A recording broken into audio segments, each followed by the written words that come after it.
Items ഉണ്ടാവും. ഇപ്പൊ ഇവിടെ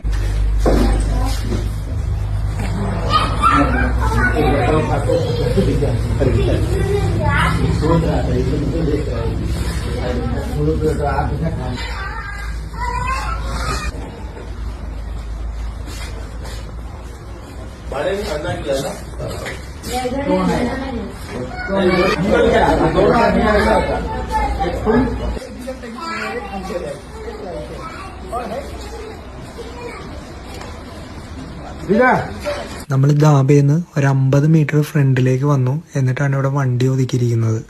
ഇത് കണ്ടോ, ഈ ക്ഷേത്രത്തിൽ കയറാൻ വേണ്ടിയിട്ടാണ് നമ്മൾ വണ്ടി ഒതുക്കിയത്. ഇവിടുത്തെ ആ ഒരു നിലവും ആ റോഡിൻ്റെ ഹൈറ്റും തമ്മിൽ നോക്കുക, നല്ല വ്യത്യാസമുണ്ട്.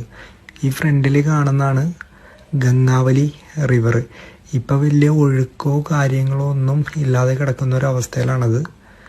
ഇത് കണ്ടോ, ഇതാണ് ആ ക്ഷേത്രം. അപ്പോൾ ഇത് കാണാൻ വേണ്ടിയിട്ടാണ് നമ്മൾ താഴേക്ക് ഇറങ്ങിയത്. ഇനി നമ്മൾക്ക് ഇവിടെ നിന്ന് ഈ റിവറിലേക്ക് നോക്കിക്കഴിഞ്ഞിട്ടുണ്ടെങ്കിൽ വീണ്ടും നല്ല താഴ്ചയുണ്ട്. ഇവിടെ വേണമെങ്കിൽ പോയി ഇരിക്കാം. അപ്പോൾ നമുക്ക് അവിടെ നോക്കുമ്പോൾ ആ ഒരു വ്യത്യാസം നല്ല രീതിയിൽ കാണാൻ പറ്റിയതുണ്ടോ, നല്ല താഴ്ചയുണ്ട് കണ്ടോ. ഇതിപ്പോൾ ഡിസംബർ ടൈം ആയതുകൊണ്ടിട്ട് വെള്ളം ഒഴുക്ക് കുറവാണ്. അതുകൂടാതെ വലിയ വെള്ളവുമില്ല, വറ്റിക്കിടക്കണേണ്. കണ്ടോ വണ്ടി ഇരിക്കുന്നുണ്ടോ, ആ ഡിസ്റ്റൻസും ആ താഴ്ചയും ഒന്ന് ശ്രദ്ധിച്ച് നോക്കാം. മേളിൽ കൂടി വണ്ടി പോകുന്നുണ്ട്.